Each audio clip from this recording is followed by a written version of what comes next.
ഇപ്പോൾ ഒരു പത്രത്തിൽ അല്ലെങ്കിൽ നമ്മൾ ഈ ട്രഡീഷണൽ മാർക്കറ്റിംഗിൽ ഒരു പരസ്യം കൊടുക്കുന്നു, അത് ആരാണ് കാണേണ്ടതെന്ന് നമുക്ക് തീരുമാനിക്കാൻ പറ്റത്തില്ല. പക്ഷേ ഡിജിറ്റൽ മാർക്കറ്റിംഗിലുള്ള ഒരു ഗുണം എന്താണെന്ന് ചോദിച്ചാൽ എൻ്റെ ആഡ് ആര് കാണണോ എന്നുള്ളത് എനിക്ക് കൃത്യമായിട്ട് ടാർഗറ്റ് ചെയ്യാൻ പറ്റും, അവരിലേക്ക് അത് കൃത്യമായിട്ട് എത്തിക്കാൻ പറ്റും. ഞാൻ ഡിജിറ്റൽ മാർക്കറ്റിംഗ് പഠിച്ച ടൈമിൽ എൻ്റെ കൂടെ വരുന്നത് 62 വയസ്സുള്ള ഒരു ആളാണ്. പുള്ളിക്ക് ആ ഒരു വയസ്സിലാണ് ഇത് പഠിച്ചത്. കാരണം പുള്ളിയുടെ ബിസിനസ് പുള്ളിക്ക് നെക്സ്റ്റ് ലെവലിൽ കൊണ്ടുവരണം. ഇന്റർവ്യൂ ചെയ്യുമ്പോൾ ആദ്യം ചോദിക്കുന്നത് ട്രഡീഷണൽ മാർക്കറ്റിംഗ് അറിയുമെന്നല്ല, ഡിജിറ്റലിനുള്ള പ്രസൻസ് ഉണ്ടോ, ഡിജിറ്റലി നിങ്ങൾക്ക് എത്രത്തോളം കമ്പനിയുടെ ഗ്രോത്തിന് വേണ്ടി നിങ്ങൾ ശ്രമിച്ചിട്ടുണ്ട്, എത്ര എത്തിച്ചിട്ടുണ്ടെന്നുള്ളതാണ്. ഇപ്പോൾ ഒരു കമ്പനിയിൽ ഒരു മാർക്കറ്റിംഗ് ഹെഡ് ആയിട്ട് ഒരാൾ വരുന്നു, അല്ലെങ്കിൽ സെയിൽസ് ഹെഡ് ആയിട്ട് ഒരാൾ വരുന്നു, ആ ആൾക്കും ഇന്ന് ഡിജിറ്റൽ മാർക്കറ്റിംഗ് അറിഞ്ഞിരിക്കണം. ഡെയിലി ഒരു 1 hour നമുക്ക് മാറ്റി വെക്കാൻ പറ്റിയാൽ നമുക്ക് നമ്മുടെ ബിസിനസ് നെക്സ്റ്റ് ലെവലിലേക്ക് കൊണ്ടുവരാൻ പറ്റും. ബേസിക് ഒരു കമ്പ്യൂട്ടർ നോളജ് ഉണ്ടെങ്കിൽ ആർക്കും പഠിക്കാവുന്നേ ഉള്ളൂ. നമ്മളിപ്പോൾ ഒരു ക്യാമ്പയിൻ ഒരു ഏജൻസി ഏൽപ്പിക്കുന്നു, ഇത് എന്താ ചെയ്യണമെന്ന് അറിയണമെങ്കിൽ ഇതിനകത്ത് നമുക്കൊരു ഐഡിയ വേണം. മാർക്കറ്റിംഗിന്റെ മേഖലയിൽ ആരിനി നിൽക്കുന്നോ അവർ കമ്പൾസറി ഡിജിറ്റൽ പ്രസൻസ് എന്താണ്, ഓൺലൈൻ എന്താണ്, ഡിജിറ്റൽ മാർക്കറ്റിംഗ് എന്താണെന്ന് പഠിക്കണം. അത് എനിക്കൊന്ന് MBA പോലുള്ള മാർക്കറ്റിംഗിന്റെ കോഴ്സസിൽ ഇപ്പൊ ആഡ് ചെയ്ത് തുടങ്ങി. അങ്ങനെ ടിജൂസ് അക്കാഡമിയുടെ 2ാമത്തെ പോഡ്കാസ്റ്റിലോട്ടാണ് ഞങ്ങൾ എത്തിയിരിക്കുന്നത്. അപ്പൊ എനിക്ക് ആദ്യത്തെ പോഡ്കാസ്റ്റ് നിങ്ങൾ ഒരുപാട് പേര് കാണുന്നു, ഒരുപാട് സന്തോഷം. അപ്പൊ ഇന്ന് ഞങ്ങൾ സംസാരിക്കാൻ പോകുന്നത് എന്താണ് ഡിജിറ്റൽ മാർക്കറ്റിംഗ്. അപ്പൊ അതിനെക്കുറിച്ച് എന്താ പറയണ്ടത്, നമ്മുടെ എക്സ്പേർട്സിന് എന്താ പറയാനുള്ളത്, അപ്പൊ നിങ്ങൾക്ക് 1 by 1 ആയിട്ട് അതിന്റെ ഡീറ്റെയിൽസ് ഒന്ന് അറിയാം. അപ്പൊ ഞാൻ ആദ്യം പോകുന്നു, എന്താണ് ഡിജിറ്റൽ മാർക്കറ്റിംഗ്? അപ്പോൾ സംസാരിക്കാം. സാർ, ഇപ്പം നമ്മൾ ഡിജിറ്റൽ മാർക്കറ്റിംഗ് പറയുമ്പോഴത്തേക്ക് നമ്മൾ ആദ്യം മനസ്സിലാക്കേണ്ടത് ട്രഡീഷണൽ മാർക്കറ്റിംഗ് എന്താണെന്ന് അറിയണം. ഫോർ എക്സാമ്പിൾ, ഇപ്പോൾ എൻ്റെ ഇരിക്കുന്ന ഒരു പത്രം, ഇതിന് 8 രൂപയ്ക്ക് 16-18 പേജസ് ആണ് ഇവർ കൊടുക്കുന്നത്. അപ്പം നമ്മൾ വിചാരിക്കും ഇതിൽ ന്യൂസ് ആയിരിക്കും വരുന്നതെന്ന്. ആക്ച്വലി അവർ ന്യൂസ് വായിക്കാനല്ല നമുക്ക് ഈ പത്രം തരുന്നത്, നമ്മളെ പരസ്യം കാണിക്കാൻ വേണ്ടിയാണ്. സോ അവരുടെ മെയിൻ പ്രോഡക്റ്റ് പരസ്യമാണ്. അപ്പോൾ ഈ ഒരു ട്രഡീഷണൽ മാർക്കറ്റിംഗിൽ നമ്മൾ പത്രത്തിൽ പരസ്യം കൊടുക്കുന്നു, നമ്മൾ പരസ്യം കാണുന്നു. ഈ ഒരു പരസ്യം എത്ര പേര് കണ്ടു അല്ലെങ്കിൽ അതിൻ്റെ ഡീറ്റെയിൽസ് നമുക്ക് എടുക്കാൻ പറ്റത്തില്ല. ഇതിൽ നിന്ന് നമുക്ക് ഡിജിറ്റൽ മാർക്കറ്റിലേക്ക് വരുവാണെങ്കിൽ അതൊരു മോഡേൺ മാർക്കറ്റിംഗ് ആണ്. ഡിജിറ്റൽ മാർക്കറ്റിംഗ് മേ ബി ഇതിന്റെ ഇടയ്ക്ക് പത്രക്കാര് മെസ്സേജ് ആയിട്ട് അല്ലേ കമന്റും കാര്യങ്ങളുമായിട്ട് വരുമ്പോൾ പ്രിന്റ് മീഡിയയെ കുറിച്ച് ശക്തമായിട്ട് എതിർക്കുന്നു എന്നല്ല, നമ്മളൊരു കമ്പാരിസൺ ആണ് ഇവിടെ പറയുന്നത് അല്ലേ. പത്രത്തിൽ അതുപോലെ തന്നെ പത്രത്തിൽ എനിക്ക് തോന്നുന്നു മൊത്തം പരസ്യങ്ങൾ എന്നല്ല, എന്താ പറയണ്ടേ, പത്രത്തിൽ എല്ലാ കാര്യങ്ങളും ഉണ്ട്, അതിനോടൊപ്പം തന്നെ പരസ്യങ്ങൾ അവർ ആഡപ്പ് ചെയ്യുന്നു. ഓക്കെ. അപ്പൊ നമ്മൾ ഈ ഡിജിറ്റൽ മാർക്കറ്റിംഗ് വരുമ്പോഴത്തേക്ക് നമുക്കതിനകത്ത് കുറച്ച് സ്പെഷ്യൽ കാര്യങ്ങളുണ്ട്. ഫോർ എക്സാമ്പിൾ, ഇപ്പം ഞാൻ കൊച്ചിയിൽ ഒരു ഫ്ലാറ്റ് വാങ്ങാൻ പോവാം. അപ്പോൾ നമ്മൾ ബേസിക് സെർച്ച് ചെയ്യുന്നത് ബെസ്റ്റ് ഫ്ലാറ്റ് ഇൻ കൊച്ചി, അതൊരു കീവേഡാണ്. ഇത് അടിക്കുമ്പോഴത്തേക്ക് കൊച്ചിയിലുള്ള 1000കണക്കിന് ഫ്ലാറ്റുകളായിരിക്കും വരുന്നത്. അപ്പോൾ നമ്മൾ ഒരിക്കലും നമ്മൾ സ്ക്രോൾ ചെയ്ത് ഇത് ഏറ്റവും താഴെ 1000-ലെത്താൻ നോക്കത്തില്ല. ആദ്യം വരുന്നൊരു 10 എണ്ണം അല്ലെങ്കിൽ 20 എണ്ണം ആയിരിക്കും നമ്മൾ നോക്കുന്നത്. ഇതിലെങ്ങനെ ഒന്നാമത് എത്തിക്കാം, അത് നമ്മൾ SEO ചെയ്യുന്നുണ്ട്. ഇതെങ്ങനെ SEO കൊണ്ട് ഇത് ഒന്നാമത് എത്തിക്കാം, ഇത് ഫസ്റ്റ് വരാം, അതുപോലെ നമുക്ക് ഗൂഗിളിൽ എങ്ങനെ ആഡ് ചെയ്യാം, ഇങ്ങനെ കുറച്ച് വാല്യുബിൾ ആയ ടോപ്പിക്സ് നമുക്ക് വരുന്നുണ്ട്. ഇതൊക്കെയാണ് മോഡേൺ മാർക്കറ്റിംഗ് വരുന്നത്. ഇത് തന്നെ നമുക്ക് വേറൊരു സിനാരിയോ നോക്കുവാണെങ്കിൽ, ഇപ്പം ഞാൻ എൻ്റെ ഫോൺ യൂസ് ചെയ്യുന്നു, ഇപ്പം ഞാൻ പറയുന്നു എനിക്കൊരു ഷൂ വാങ്ങണമെന്ന്. ഞാൻ ഫേസ്ബുക്കോ ഇൻസ്റ്റാഗ്രാമോ എടുത്ത് നോക്കുവാണെങ്കിൽ തൊട്ടടുത്ത ദിവസം നൈക്കിൻ്റെയോ ഫ്ലിപ്കാർട്ടിൻ്റെയോ ഒക്കെ ഷൂവിൻ്റെ പരസ്യം വരും. അപ്പം ഞാൻ ജസ്റ്റ് ഇപ്പോൾ നമ്മൾ കാഷ്വലി സംസാരിച്ചൊരു കാര്യം ഫോണിൽ നോക്കുമ്പോഴത്തേക്ക് നാളെ അത് ഫോണിൽ കാണാൻ പറ്റുന്നു. അപ്പം ആ ഒരു ഡേറ്റ എടുത്തു ഫ്ലിപ്കാർട്ടുകാരുടെ ഡിജിറ്റൽ മാർക്കറ്റർ നമുക്ക് അതിൻ്റെ ആഡ് തരുന്നു. അപ്പോൾ ആ ആഡ് എങ്ങനെ കൊടുക്കാം, അപ്പം അങ്ങനെ ചെയ്യുന്ന മെറ്റൽ എങ്ങനെ ആഡ് ചെയ്യാം, അങ്ങനെ വരുന്നൊരു കാര്യമാണ് ഡിജിറ്റൽ മാർക്കറ്റിംഗ്. നമ്മൾ സിമ്പിളായിട്ട് പറയുവാണെങ്കിൽ ഇതൊക്കെ ചെയ്യുന്നതാണ് ഡിജിറ്റൽ മാർക്കറ്റിംഗ് വരുന്നത്. അതായത് വെറും സിമ്പിളായിട്ട് പറയുവാണെങ്കിൽ. ഓക്കെ. അപ്പൊ എനിക്ക് തോന്നുന്നു എന്താ പറയാനുള്ളത് ജസ്റ്റിൻ, ഡിജിറ്റൽ മാർക്കറ്റിംഗ് ഒരു സാധാരണക്കാരനെ സംബന്ധിച്ച് അവനും സെർച്ച് ചെയ്യുന്നുണ്ട്, അവനും അറിയണമെന്ന് ആഗ്രഹമുണ്ട്. അപ്പൊ അങ്ങനെയുള്ളവരോട് എന്താ പറയാനുള്ളത് ജസ്റ്റിന്? ഇപ്പം കൂടുതൽ ആൾക്കാർക്കും എന്താണ് ഡിജിറ്റൽ മാർക്കറ്റിംഗ് എന്നുള്ള ഒരു ഐഡിയ ഇല്ല. ശരിക്കും പറഞ്ഞാൽ ഡിജിറ്റൽ മാർക്കറ്റിംഗ് എന്ന് കേൾക്കുന്നുണ്ട്, ബിസിനസ്സുകാർ മെയിൻലി ഡിജിറ്റൽ മാർക്കറ്റിംഗ് ചെയ്യണം. പക്ഷെ എന്തൊക്കെയാണ് ഓപ്പർച്യൂണിറ്റീസ് അല്ലെങ്കിൽ എന്താണ് അതിനുള്ള മെത്തേഡ്സ്, അത് കറക്റ്റായിട്ട് ആൾക്കാർക്ക് അറിയില്ല. ഇപ്പം ശരിക്കും പറഞ്ഞിട്ടുണ്ടെങ്കിൽ ഡിജിറ്റൽ മാർക്കറ്റിംഗ് സിമ്പിളായിട്ട് പറയുകയാണെങ്കിൽ നമ്മൾ ഉപയോഗിക്കുന്ന ഡിവൈസസ്, അതായത് ഇലക്ട്രോണിക് ഡിവൈസസിൽ നമുക്ക് എന്ത് ചെയ്യാൻ പറ്റുന്നു, ആഡ്സ് ഇതുപോലെയുള്ള അഡ്വർടൈസ്മെന്റ് ചെയ്യാൻ വേണ്ടി പറ്റുന്ന ഒരു മെത്തേഡിനെയാണ് ഡിജിറ്റൽ മാർക്കറ്റിംഗ് എന്ന് പറയുന്നത്. ഡിജിറ്റലി മാർക്കറ്റ് ചെയ്യുക. അത് നമ്മളിപ്പം ഇപ്പം പറയുകയാണെങ്കിൽ for example mobile phone, desktop, പിന്നെ ഇപ്പം ടെലിവിഷൻ ഇപ്പം ആൻഡ്രോയിഡ് TVs ഇറങ്ങിയിട്ടുണ്ട്. ഇതിനകത്ത് വരെ നമുക്ക് എന്ത് ചെയ്യാം, നമ്മുടെ പുതിയ ഡിജിറ്റൽ പ്ലാറ്റ്ഫോംസിൽ നമുക്ക് എന്ത് ചെയ്യാം, അഡ്വർടൈസ്മെന്റ് ചെയ്യാൻ വേണ്ടി പറ്റും. ഇതൊക്കെ എങ്ങനെ ആൾക്കാരിലേക്ക് എത്തിക്കാം, ഇപ്പം ട്രഡീഷണൽ മാർക്കറ്റിൽ നിന്ന് എങ്ങനെ ഇപ്പം എല്ലാവരും ഇപ്പം പണ്ടത്തെ പോലെ അല്ല, ഇപ്പം പറയുന്ന ഈ ട്രഡീഷണൽ മാർക്കറ്റിംഗ് മെത്തേഡ്സ് പലതും ഇപ്പം എന്താണ് ഔട്ട്ഡേറ്റഡ് ആയി, ആൾക്കാർ യൂസ് ചെയ്യാണ്ടായി. പണ്ടത്തെ ആ ഒരു ഇത് വെച്ച് നോക്കുവാണെങ്കിൽ ആൾക്കാരുടെ യൂസേജ് നല്ല രീതിയിൽ കുറഞ്ഞിട്ടുണ്ട്. എല്ലാവരും ഉപയോഗിക്കുന്ന ഇപ്പം മൊബൈൽ ഫോൺ ആണെങ്കിൽ സോഷ്യൽ മീഡിയാസ് ആയിരിക്കും. അപ്പം ഇതിനകത്തൊക്കെയാണ് ഇനി നമ്മൾ എന്ത് ചെയ്യേണ്ടത്, അഡ്വർടൈസ്മെന്റ് ചെയ്യേണ്ടത്. അപ്പോൾ ആണ് കൂടുതൽ ആൾക്കാർ കാണുക. അങ്ങനെയുള്ള അഡ്വർടൈസ്മെന്റ് മെത്തേഡ്സ് പിന്നെ ടെലിവിഷൻ ആണെങ്കിലും അല്ലെങ്കിൽ ഡെസ്ക്ടോപ്പിലാണെങ്കിലും ആൾക്കാർ കൂടുതൽ യൂസ് ചെയ്യുന്നിടത്തേക്ക് എന്ത് ചെയ്യാൻ വേണ്ടി പറ്റുന്നു, അഡ്വർടൈസ്മെന്റ് ചെയ്യുന്നു. ആ ഒരു മെത്തേഡിനാണ് ഡിജിറ്റൽ മാർക്കറ്റിംഗ് എന്ന് പറയുന്നത്. ഓക്കെ, തുടങ്ങാം. എന്താണ് ഡിജിറ്റൽ മാർക്കറ്റിംഗ്, അല്ലെങ്കിൽ ഒരു സാധാരണക്കാരനൊന്ന് മനസ്സിലാകുന്ന രീതിയിൽ എങ്ങനെ പറയാം? ഇപ്പം നമ്മൾ ഭൂരിഭാഗം ആൾക്കാരും എപ്പോഴും ഫോൺ യൂസ് ചെയ്യുന്ന ആൾക്കാരെ, ഫോൺ അല്ലെങ്കിൽ ലാപ്ടോപ്പ്. ഇപ്പോൾ ഈ ഫോണൊക്കെ ആണെങ്കിൽ ഇപ്പോൾ ഏകദേശം ഒരാളുടെ സ്ക്രീൻ ടൈം ഏകദേശം ഒരു 5 തൊട്ടൊരു 5-7 മണിക്കൂറൊക്കെ സ്ക്രീൻ ടൈം വരുന്ന ആൾക്കാരുണ്ട്. അപ്പോൾ നമുക്ക് സിമ്പിളായിട്ട് ഡിജിറ്റൽ മാർക്കറ്റിംഗ് പഠിക്കുവാണെങ്കിൽ, ഡിജിറ്റൽ മാർക്കറ്റ് അറിഞ്ഞിരിക്കുവാണെങ്കിൽ നമുക്ക് സിമ്പിളായിട്ട് ഇവരെയൊക്കെ ടാർഗറ്റ് ചെയ്ത് നമ്മുടെ ബിസിനസിന്റെ പ്രൊഡക്റ്റോ സർവീസോ ഇതൊക്കെ നമുക്ക് ഇവരോട്ട് എത്തിക്കാൻ പറ്റും സിമ്പിളായിട്ട്. ഇപ്പം ലാപ്ടോപ്പ് യൂസ് ചെയ്യുന്നവരാവട്ടെ, ഫോൺ യൂസ് ചെയ്യുന്നവരാവട്ടെ, ഇവരെല്ലാം നമുക്ക് ടാർഗറ്റ് ചെയ്യാൻ പറ്റും. ഇപ്പോൾ ഒരു ചെറിയൊരു ഓഡിയൻസ് നമുക്ക് പറയാൻ പറ്റത്തില്ല. ഇപ്പം ലോകത്തുള്ള എല്ലാ ആൾക്കാരും ഫോൺ യൂസ് ചെയ്യുന്നുണ്ട്. അപ്പോൾ ഈ ഇത്രയും വൈഡായിട്ടുള്ള ഒരു ഓഡിയൻസിനാണ് നമുക്ക് കിട്ടുന്നത് ഡിജിറ്റൽ മാർക്കറ്റിംഗ് യൂസ് ചെയ്യുമ്പോൾ. അപ്പോൾ നമ്മൾ ട്രഡീഷണലി ചെയ്യുവാണെങ്കിൽ നമുക്ക് ഭയങ്കര ലിമിറ്റേഷൻസും കാര്യങ്ങളും ഉണ്ട്.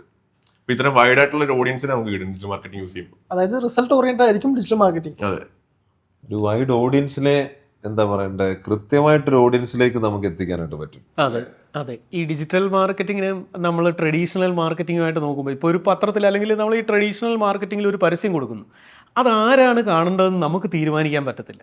പക്ഷേ ഡിജിറ്റൽ മാർക്കറ്റിങ്ങിലുള്ളൊരു ഗുണം എന്താണെന്ന് ചോദിച്ചാൽ, എൻ്റെ ആഡ് ആര് കാണണോ എന്നുള്ളത് എനിക്ക് കൃത്യമായിട്ട് ടാർഗറ്റ് ചെയ്യാൻ പറ്റും, അവരിലേക്ക് അത് കൃത്യമായിട്ട് എത്തിക്കാൻ പറ്റും.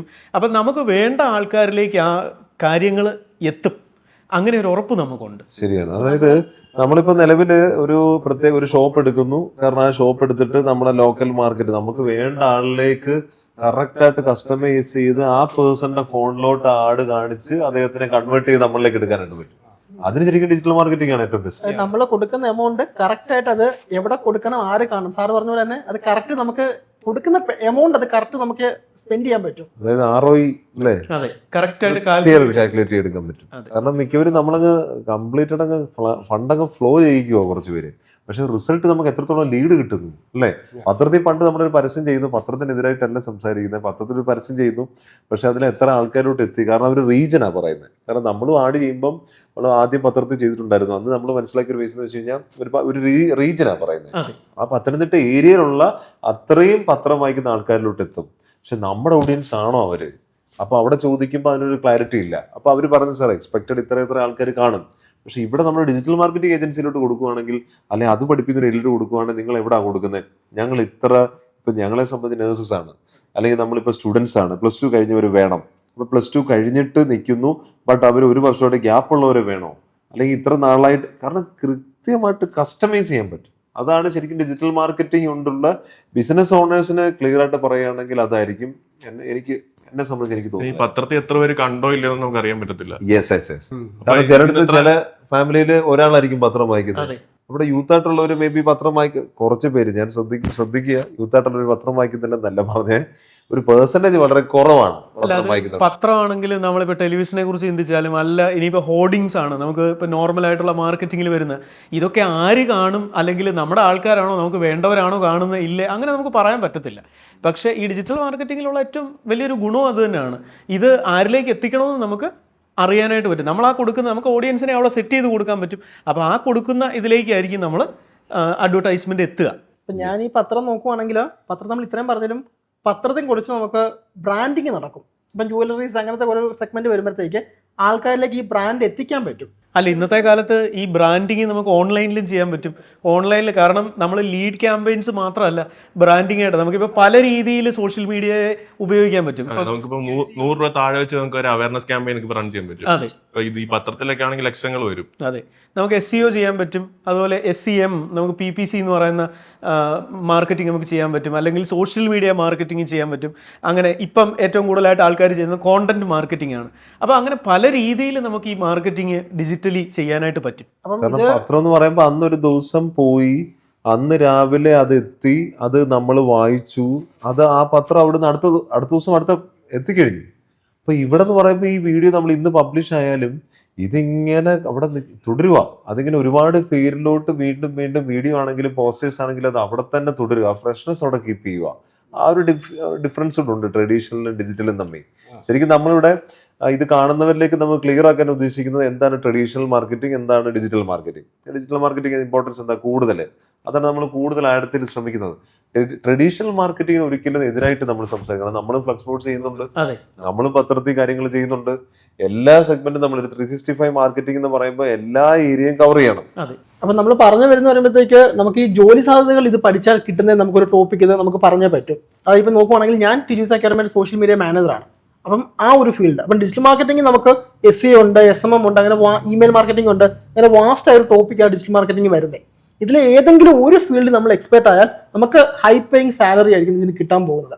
ഇപ്പം എനിക്ക് ഒരു നല്ല സാലറി ഉണ്ട്, ഞാൻ സോഷ്യൽ മീഡിയ മാനേജർ, അതായത് ഡിജിറ്റൽ മാർക്കറ്റിംഗിന്റെ ഒരു പോർഷനാണ് ഞാൻ കവർ ചെയ്യുന്നത്.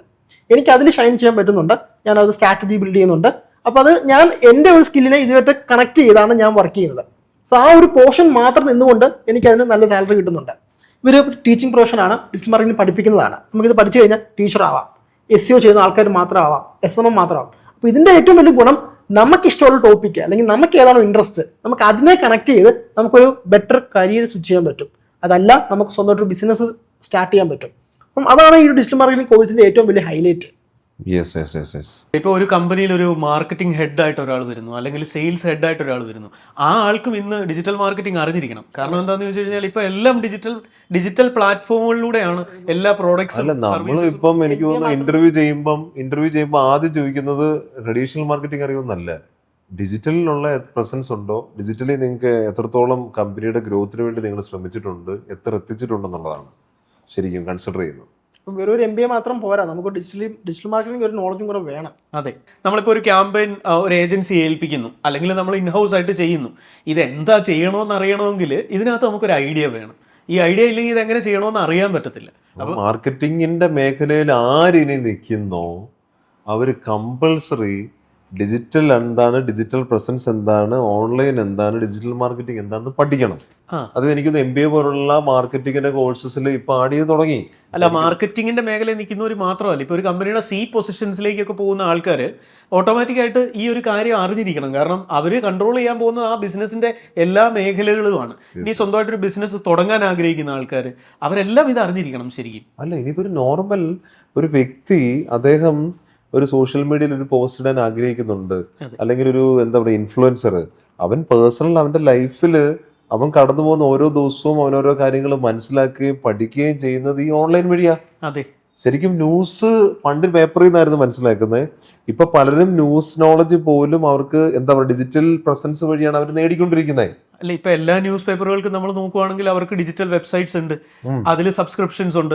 നമ്മളിപ്പോൾ എല്ലാ ന്യൂസ് ചാനലുകളും നമുക്ക് ഓൺലൈനായിട്ട് കാണാൻ പറ്റും. ഇപ്പോൾ നമ്മൾ വീട്ടിൽ TV മേടിച്ച് വെക്കണമെന്ന് നിർബന്ധമില്ല, നമ്മുടെ മൊബൈലിൽ തന്നെ നമുക്കിത് കാണാനായിട്ട് പറ്റും. അപ്പോൾ അവരും ഈ മീഡിയാസും എല്ലാം ഈ ഒരു ഓൺലൈൻ പ്ലാറ്റ്ഫോമിലേക്ക് വരികയാണ്, അല്ലെങ്കിൽ അവർ ഓൾറെഡി വന്ന് കഴിഞ്ഞു. അല്ലെങ്കിൽ അവർക്ക് ഗ്രോത്ത് വരത്തില്ല. അതെ, ട്രഡീഷണൽ ആയിട്ട് മാത്രം പോയി കഴിഞ്ഞാൽ അവർക്ക് ഗ്രോത്ത് വരത്തില്ല ഈ ഡിജിറ്റൽ ആയിട്ടുള്ളൊരു ജനറേഷനിൽ. മാർക്കറ്റിലെ ആ ട്രെൻഡ് മാറുന്നതിനനുസരിച്ച് ആ മാറ്റങ്ങൾ കമ്പനികളും കൊണ്ടുവരണമല്ലോ. അപ്പൊ അത് എല്ലാവരും ആ മാറ്റത്തിലേക്ക് വന്നാലേ ഔട്ട്ഡേറ്റഡ് ആയി പോവാതെ നിലനിൽക്കാൻ പറ്റുള്ളൂ. പിന്നെ ഇത് കോസ്റ്റ്, കാരണം കോസ്റ്റ് കുറച്ചുകൂടി നമുക്ക് കൺട്രോൾ ചെയ്യാൻ പറ്റും. ബിസിനസ് സംബന്ധിച്ച് നമ്മളുടെ ഇത്ര ലക്ഷമാണ് നമ്മൾ മാർക്കറ്റിങ്ങിന് വേണ്ടി വെക്കുന്നത്. ആ മാർക്കറ്റ് നമ്മളിപ്പോൾ ഓഫ്ലൈൻ മാർക്കറ്റിംഗ് നമ്മൾ ചെയ്യുകയാണെങ്കിൽ അവിടെ ഒരു ഹ്യൂജ് സ്പെൻഡാണ് വരുന്നത്. അപ്പൊ നമുക്കൊരു കറക്റ്റ് നമ്മൾ ഉദ്ദേശിച്ച ലീഡ് എത്തുക എന്നൊരു വലിയ റെസ്പോൺസ്, അതൊക്കെ എത്തിക്കുക എന്നുള്ളതുണ്ടല്ലോ മാർക്കറ്റിംഗ് ടീമിനെ. അതെ, ഇതിനകത്തുള്ളൊരു വ്യത്യാസം എന്താണെന്ന് വെച്ചാൽ നമ്മളിപ്പം എന്താ പറയുക ഓഫ്ലൈനിൽ ഒരു കാര്യം ചെയ്യണമെന്നുണ്ടെങ്കിൽ അവിടെ നമ്മളോട് ഒരു ചോദിക്കുന്ന ഒരു എമൗണ്ട് ഉണ്ടാവും, ആ എമൗണ്ട് നമ്മൾ കൊടുക്കണം. ഇവിടെ നമുക്ക് സെറ്റ് ചെയ്യാം നമ്മുടെ ബഡ്ജറ്റ്, എനിക്ക് ഇത്ര രൂപയെ സ്പെൻഡ് ചെയ്യാനുള്ളൂ, അതിനനുസരിച്ച് എനിക്ക് ലീഡ് എടുക്കാനായിട്ട് ഇതിനകത്ത് പറ്റും. അത് ഓരോ ദിവസം എത്ര രൂപയാണ് അല്ലേ, ഓരോ ദിവസം എത്ര രൂപ ഇത്ര ഇന്ന രൂപ വെച്ചാണ് നമുക്ക് ഇത്ര കാൽക്കുലേറ്റ് ചെയ്യാം, പിന്നെ ടൈം സ്പെൻഡ് ചെയ്യണോ അതൊക്കെ നമുക്ക് ഡിസൈഡ് ചെയ്യാൻ പറ്റും. സാറ് പറഞ്ഞ പോലെ മെയിൻലി നോക്കുമ്പം ഡിജിറ്റൽ മാർക്കറ്റിംഗിലേക്ക് വരുമ്പം കോസ്റ്റും ആൻഡ് ടാർഗറ്റിംഗ് അത് വെരി ഇമ്പോർട്ടൻ്റ് ആയിട്ടുള്ള ഒരു കാര്യമാണ്. കാരണം എന്ന് പറഞ്ഞിട്ടുണ്ടെങ്കിൽ ഇപ്പം പല ബിസിനസ് ഇപ്പം ട്രഡീഷണൽ മാർക്കറ്റിംഗിലേക്ക് വരുവാണെങ്കിൽ നമ്മുടെ പ്രൊഡക്റ്റ് മെയിൻലി ഇപ്പോൾ ഏതെങ്കിലും ഒരു ജെൻഡറിനെ ബേസ് ആണെങ്കിൽ, ഇപ്പോൾ ഫോർ എക്സാമ്പിൾ പറയുകയാണെങ്കിൽ വുമൻ്റെ മാത്രം പ്രൊഡക്റ്റ് ആണെന്നായിരിക്കും നമ്മൾ സെല് ചെയ്യുന്നത്. നമുക്ക് അങ്ങനെയുള്ള ആൾക്കാരെ മാത്രം നമുക്ക് ടാർഗറ്റ് ചെയ്യാം. അപ്പം നമ്മൾ എമൗണ്ട് സ്പെൻഡ് ചെയ്യുമ്പം അവർ മാത്രമേ കാണുന്നുള്ളൂ. അപ്പോൾ അവർക്ക് വേണ്ടി മാത്രം കാണിക്കുന്നതിനുള്ള എമൗണ്ട് മാത്രമേ നമ്മുടെ അടുത്ത് നിന്ന് സ്പെൻഡ് ആവുന്നുള്ളൂ. ആ ഒരു മെയിൻ ആയിട്ടുള്ള ഒരു പാർട്ട് ഉണ്ട് അതിനകത്ത് വരുന്നത്. അതുകൂടാതെ ഏജ് കാറ്റഗറി ഇതെല്ലാം നമുക്ക് എന്ത് ചെയ്യാം, സ്പെസിഫൈ ചെയ്തിട്ട് നമുക്ക് ടാർഗറ്റ് ചെയ്തിട്ട് ആൾക്കാരെ കാണിക്കാം. അപ്പോൾ അത്രമാത്രം നമ്മൾ ഈ കൂടുതൽ ആൾക്കാരെ കാണിച്ചുകൊണ്ട് ബ്രാൻഡ് അവയർനെസ്സിന് ഓക്കെ, പക്ഷെ നമുക്ക് സെയിൽസിലേക്ക് കൺവേർട്ട് ചെയ്യാൻ വേണ്ടിയിട്ട് നമുക്ക് എന്ത് വേണം, നമ്മുടെ കറക്റ്റ് ആയിട്ടുള്ള ടാർഗറ്റ് ഓഡിയൻസിനെ മാത്രം കാണിച്ചിട്ടേ കാര്യമുള്ളൂ. അപ്പം ബ്രാൻഡിങ്ങിന് വേണ്ടിയിട്ട് നമുക്ക് യൂസ് ചെയ്യുമ്പോൾ അതിനും ഡിജിറ്റൽ മാർക്കറ്റിംഗ് യൂസ് ചെയ്യാം. അല്ലാണ്ട് സെയിൽസിലേക്ക് കൺവേർട്ട് ചെയ്യണമെങ്കിൽ നമുക്ക് എന്ത് ചെയ്യാം, ഈ ഡിജിറ്റൽ മാർക്കറ്റിംഗ് പ്ലാറ്റ്ഫോംസ് തന്നെ നമുക്ക് യൂസ് ചെയ്യാം. അത് തന്നെ കറക്റ്റ്. അതിൽ 2 കാര്യങ്ങൾ കൃത്യമായിട്ട് ഹൈലൈറ്റ് ചെയ്തിട്ടുണ്ട്. മറ്റേത് മാർക്കറ്റ് ചെയ്തുകൊണ്ടിരിക്കുക എന്നുള്ളതാണ്.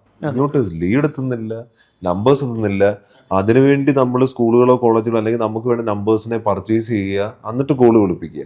ഇത് മാർക്കറ്റിംഗ് നടക്കുന്നു, ഡിജിറ്റൽ പ്രസൻസും ആകുന്നു, എന്താ പറയുക, ലീഡ് എത്തുന്നു. ഇപ്പം നമ്മളൊരു വിചാരിക്കും നമുക്ക് ഏറ്റവും വലിയ ഫാക്ടർ ഇപ്പം നമ്മുടെ ചർച്ച ചെയ്തിട്ട് ഈ ഡിജിറ്റൽ മാർക്കറ്റിംഗ് പഠിക്കണമെങ്കിൽ ഹൈ ക്വാളിഫിക്കേഷൻ വേണം, MBA വേണം, നമ്മൾ ആ ഒരു ചർച്ചാ ലെവലിലേക്ക് പോയി. പക്ഷേ ആക്ച്വലി ഞാൻ ഡിജിറ്റൽ മാർക്കറ്റിംഗ് പഠിച്ച ടൈമിൽ എൻ്റെ കൂടെ വരുന്നത് ഒരു 62 വയസ്സ് 62 വയസ്സുള്ള ഒരു ആളാണ്. പുള്ളിക്കാരൻ്റെ സ്വന്തം ബിസിനസ് വേണ്ടി വന്ന ആളാണ്. പുള്ളിക്കാരൻ ആ ഒരു വയസ്സിലാണ് ഇത് പഠിച്ചത്. കാരണം പുള്ളിയുടെ ബിസിനസ് പുള്ളിക്ക് നെക്സ്റ്റ് ലെവലിൽ കൊണ്ടുവരണം. കാരണം ട്രഡീഷണൽ മാർക്കറ്റിംഗ് പുള്ളി സ്റ്റക്കായിരുന്നു. അപ്പം പുള്ളി തന്നെ അത് പഠിക്കാൻ വന്നു, അതും 62-ാം വയസ്സിൽ. അപ്പം നമുക്ക് ഡെയിലി ഒരു 1 hour നമുക്ക് മാറ്റി വെക്കാൻ പറ്റിയാൽ നമുക്ക് നമ്മുടെ ബിസിനസ് നെക്സ്റ്റ് ലെവലിലേക്ക് കൊണ്ടുവരാൻ പറ്റും. ബേസിക് ഒരു കമ്പ്യൂട്ടർ നോളജ് ഉണ്ടെങ്കിൽ ആർക്കും പഠിക്കാവുന്നേ ഉള്ളൂ. അല്ല, ഇതിപ്പോ ടിജൂസിന്റെ മിക്ക കോഴ്സിലും എനിക്ക് തോന്നുന്നു ഏജ്ഡ് ആയിട്ടുള്ള ഒരുപാട് പേരുണ്ട്, എല്ലാ തരത്തിലും. കാരണം ബിസിനസ് ഓണേഴ്സ് ഇത് അറിയാതെ മുന്നോട്ട് പോകരുത്. അവരിതില്ലാതെ മുന്നോട്ട് പോയി കഴിഞ്ഞാൽ അവരെ അഫക്റ്റ് ചെയ്യുന്ന കുറച്ചേറെ ഏരിയാസ് ഉണ്ട്. അതായത് ഒന്ന്, മാർക്കറ്റ് ചെയ്തുകൊണ്ടേയിരിക്കാം, ഫണ്ട് ഇങ്ങനെ പൊക്കോണ്ടേയിരിക്കുന്നു, പക്ഷെ നമുക്കറിയില്ല നമുക്ക് വേണ്ട ലീഡാണോ, നമുക്ക് കൃത്യമായിട്ടുള്ള ഓഡിയൻസിനാണോ ചെല്ലുന്നേ. അത് പലപ്പോഴും നമ്മൾ അറിയാതെ പോകും. അതൊരു വലിയ പെയിനാണ്. ബിസിനസ് ഓണേഴ്സിനെ അവർക്ക് ഉപകാരപ്പെടുന്ന രീതിയിലുള്ള ഒരു സിലബസ് വെച്ച് നമ്മൾ ടിജൂസ് അക്കാഡമിയിൽ ഡിജിറ്റൽ മാർക്കറ്റിംഗ് കോഴ്സ് തുടങ്ങിയിട്ടുണ്ട്. നമുക്കതിൽ 3 ലെവൽസ് ഓഫ് കോഴ്സസ് ഉണ്ട്. ഒന്ന് ബേസിക് ആയിട്ട് ആ കാര്യങ്ങൾ മാത്രം അറിഞ്ഞാൽ മതിയെങ്കിൽ ബേസിക് ആയിട്ടുള്ള ഒരു കോഴ്സുണ്ട്. അതല്ലെങ്കിൽ നമുക്ക് കുറച്ചുകൂടെ ഹയർ ലെവലിൽ പഠിക്കണമെന്ന് തോന്നിയാൽ നമുക്ക് ഇൻ്റർമീഡിയറ്റ് എന്ന് പറയുന്ന ഒരു കോഴ്സുണ്ട്. ഇനി അതല്ല, കുറച്ചുകൂടി ഒരു എക്സ്പേർട്ട് ലെവലിലേക്ക് നമുക്ക് പോകണം, എനിക്ക് ഡിജിറ്റൽ മാർക്കറ്റിങ്ങിൻ്റെ എല്ലാ ഭാഗങ്ങളും അറിയണം, ഇനി ഡിജിറ്റൽ മാർക്കറ്റിങ്ങിൻ്റെ കൂടെ തന്നെ അതിന് സഹായകമാകുന്ന വീഡിയോ പ്രൊഡക്ഷൻ അല്ലെങ്കിൽ ക്യാമറ, ലൈറ്റിങ്, ഇങ്ങനെയുള്ള എല്ലാ കാര്യങ്ങളും, ഹുക്സ് എങ്ങനെ ക്രിയേറ്റ് ചെയ്യാം, അപ്പോൾ അങ്ങനെയുള്ള എല്ലാ കാര്യങ്ങളും നമ്മൾ നമ്മുടെ ആ എക്സ്പേർട്ട് കോഴ്സിൽ നമ്മൾ കവർ ചെയ്യുന്നുണ്ട്. അപ്പോൾ ശരിക്കും ബിസിനസ് ഓണേഴ്സിൻ്റെ ആ ഒരു പെയിൻ മനസ്സിലാക്കിക്കൊണ്ടാണ് നമ്മളിത് ചെയ്തിരിക്കുന്നത്. കാരണം ഇത് ഉറപ്പായിട്ടും ഒരു നോർമൽ ഒരു ബിസിനസ് തുടങ്ങാൻ ആഗ്രഹിക്കുന്നവർ ചിലപ്പോൾ ഭാവിയിലായിരിക്കും, അവർ ചിലപ്പോൾ ഒരു 5 വർഷം കഴിഞ്ഞിട്ടായിരിക്കും, ചിലപ്പോൾ ഒരു 8 വർഷം കഴിഞ്ഞിട്ടായിരിക്കും ബിസിനസ് തുടങ്ങാൻ ആഗ്രഹിക്കുന്നത്. എൻ്റെ അഭിപ്രായത്തിൽ അവർ എത്രയും നേരത്തെ ഈ മേഖലയെക്കുറിച്ച് പഠിക്കണം. കാരണം AI-യുടെയൊക്കെ സിസ്റ്റമാണ് ഇനി വരാൻ പോകുന്നത്. അപ്പം നമ്മൾ കാരണം പലപ്പോഴും ഇന്ന് തന്നെ ന്യൂസ് പേപ്പറിലുണ്ടായിരിക്കും, ന്യൂസ് പേപ്പറിൽ വായിച്ചൊരു കാര്യം, ഫോക്സ്വാഗന്റെ കുറേ ഷോറൂംസ് ജർമ്മനിലുള്ള കുറേ ഇത് പതുക്കെ കുറയുക. നമ്മൾ ടൈമിനനുസരിച്ച് അല്ലെങ്കിൽ ട്രെൻഡിനനുസരിച്ച് നമ്മൾ മുന്നോട്ട് പോകണം. ആ കാര്യങ്ങൾ അറിയണമെങ്കിൽ നിങ്ങൾ ഉറപ്പായിട്ടും ഡിജിറ്റൽ മാർക്കറ്റിംഗ് പഠിച്ചിരിക്കണം. ഇപ്പം സ്മാൾ സ്കെയിൽ ഇൻഡസ്ട്രീസിനായാലും സ്റ്റാർട്ടപ്പിനായാലും ഏറ്റവും ബെസ്റ്റ് ആയിട്ടൊരു ചോയ്സ് ഡിജിറ്റൽ മാർക്കറ്റിംഗ്. കാരണം ഇപ്പം സാറ് നേരത്തെ പറഞ്ഞ പോലെ നമ്മൾ ട്രഡീഷണൽ മാർക്കറ്റിങ്ങിൻ്റെ അകത്ത് നമ്മൾ ചെയ്യണം. ഇപ്പം ബിൽ ബോർഡ്സ് ആയാലും ന്യൂസ് പേപ്പർ ആയാലും അതിനൊക്കെ പക്ഷേ ഒരു കുറച്ച് എക്സ്പെൻസ് ഉണ്ട്. ഇപ്പം നമ്മൾ നോർമലി ഇപ്പോൾ സ്റ്റാർട്ടപ്പിനാണെങ്കിലും ഈ സ്മോൾ സ്കെയിൽ ഇൻഡസ്ട്രീസ് ആണെങ്കിൽ അവർക്ക് ചെറിയൊരു ബഡ്ജറ്റ് അവർക്ക് സ്റ്റാർട്ട് ചെയ്യാൻ തുടങ്ങാവുന്നേ ഉള്ളൂ ഡിജിറ്റൽ മാർക്കറ്റിംഗ്. ഇപ്പോൾ ശരിക്കും പറഞ്ഞു കഴിഞ്ഞാൽ നമ്മളൊന്ന് നോക്കിയാൽ, ഇപ്പം ഞാൻ ആസ് എ കസ്റ്റമർ എനിക്കൊരു സാധനം വേണമെന്ന് വിചാരിക്കുക, ഞാൻ എന്താ ചെയ്യുക, എൻ്റെ കയ്യിൽ സ്മാർട്ട് ഫോൺ ഉണ്ടാവും, അതില്ലാത്ത ആൾക്കാർ ഇന്ന് വളരെ കുറവാണ്. അപ്പം ഞാൻ അതിലെടുക്കും, അതിൽ സെർച്ച് ചെയ്യും എനിക്ക് എന്താണ് വേണ്ടത്. അപ്പം നമ്മളൊന്ന് ആലോചിച്ച്, നമ്മുടെ ഒരു കസ്റ്റമർ ഓൺലൈനിൽ സെർച്ച് ചെയ്യുമ്പോൾ നമ്മളെ അവിടെ കാണാൻ പറ്റുന്നില്ലെങ്കിൽ നമുക്ക് ശരിക്കും ഒരു എക്സിസ്റ്റൻസ് ഇല്ല, നമ്മുടെ ബിസിനസ് ഇല്ലാതായി പോവുകയാണ്. നമ്മൾ ആ ട്രെൻഡിനനുസരിച്ച് മാറുന്നില്ലെങ്കിൽ അത് ഇല്ലാതായി പോകുന്ന ഒരു അവസ്ഥയിലേക്കാണ് നമ്മൾ ശരിക്കും വരുന്നത്. നമ്മുടെ കോമ്പറ്റീറ്റേഴ്സിന് ആ സ്ഥാനത്ത് അത് ഉണ്ടെങ്കിൽ അത് നമുക്ക് നല്ലപോലെ അഫക്റ്റ് ചെയ്യുകയും ചെയ്യും. അതെ. അതുപോലെ പല ആൾക്കാർക്കും മനസ്സിലാത്തൊരു കാര്യം എന്ന് വെച്ച് കഴിഞ്ഞാൽ ഗൂഗിൾ മൈ ബിസിനസ് അതൊരു ചെറിയൊരു ടൂളാണ്. അതായത് ഗൂഗിളിൽ ഇപ്പോൾ സെർച്ച് ചെയ്ത് ബെസ്റ്റ് ഹോട്ടൽ നിയർ മീ എന്ന് അടിച്ചു കൊടുത്താൽ അത് വരും, അല്ലെങ്കിൽ best food spot near me അടിച്ചു കൊടുത്താൽ നമ്മുടെ ഹോട്ടൽ നമ്മുടെ ലൊക്കാലിറ്റി നിൽക്കുകയാണെങ്കിൽ അത് കിട്ടും. അപ്പോൾ ആ ഒരു കാര്യം പോലും നമുക്ക് 0 പോസ്റ്റ് ചെയ്യാവുന്നതേ ഉള്ളൂ. അപ്പോൾ ആ ഒരു കാര്യം പോലും പല ബിസിനസ് ഓണേഴ്സും ചെയ്യുന്നില്ല, അത് എങ്ങനെ ചെയ്യുന്നത് അറിയുന്നില്ല. അതൊക്കെ ഒരു ബിസിനസ് ഓണേഴ്സിന്റെ പെയിൻ ആണ്. അപ്പൊ ഇന്ന് നമ്മൾ ഡിസ്കസ് ചെയ്തത് എന്താണ് ഡിജിറ്റൽ മാർക്കറ്റിംഗ്, ആ ഡിജിറ്റൽ മാർക്കറ്റിംഗിൽ എന്താ പറയുക, അതിന്റെ ഇമ്പോർട്ടൻസ് എന്തൊക്കെയാണ്, എന്തുകൊണ്ട് ഡിജിറ്റൽ മാർക്കറ്റിംഗ് ചെയ്യണം, ചെയ്തില്ലെങ്കിൽ ഒരു കമ്പനിക്ക് വരുന്ന ബുദ്ധിമുട്ടുകൾ, അതൊക്കെയാണ് നമ്മളിന്ന് സംസാരിച്ചത്. അതായത് ബിസിനസ് ഓണേഴ്സിന്റെ പെയിൻ, അതായത് ട്രഡീഷണൽ മാർക്കറ്റിംഗും ഡിജിറ്റൽ മാർക്കറ്റിംഗും തമ്മിലുള്ള വ്യത്യാസം, അങ്ങനെ ചെറിയ കുറച്ച് ടോപ്പിക്കുകളാണ് നമ്മൾ ഇന്നത്തെ പോഡ്കാസ്റ്റിൽ നമ്മൾ ഉൾപ്പെടുത്തിയിരുന്നത്. അപ്പം ഞങ്ങൾ ഒരു പോയിന്റ് കൂടെ, വേൾഡ് വൈഡായിട്ട് നിങ്ങൾ എന്താ പറയുക, ഒരു ചെറിയ സ്പെൻഡിൽ നിങ്ങളുടെ ബിസിനസ്സിനെ ഡിജിറ്റലി മാർക്കറ്റ് ചെയ്യാൻ നിങ്ങൾ ഉദ്ദേശിക്കുന്നുണ്ടെങ്കിൽ ഉറപ്പായിട്ടും ഡിജിറ്റൽ മാർക്കറ്റിംഗ് ചെയ്തിരിക്കണം, അല്ലെങ്കിൽ അത് പഠിച്ചിരിക്കണം. അപ്പോൾ ഇന്നത്തെ പോഡ്കാസ്റ്റ് ഞങ്ങൾ വൈൻഡപ്പ് ചെയ്യുമ്പം ഈ വീഡിയോ കണ്ടിട്ട് ഒരു വലിയ തീരുമാനം എടുക്കുക, എത്രയും പെട്ടെന്ന് ഡിജിറ്റൽ മാർക്കറ്റിംഗ് ഞങ്ങളുടെ കോഴ്സിലോട്ട് ജോയിൻ ചെയ്യുക. Thank you all, thank you so much.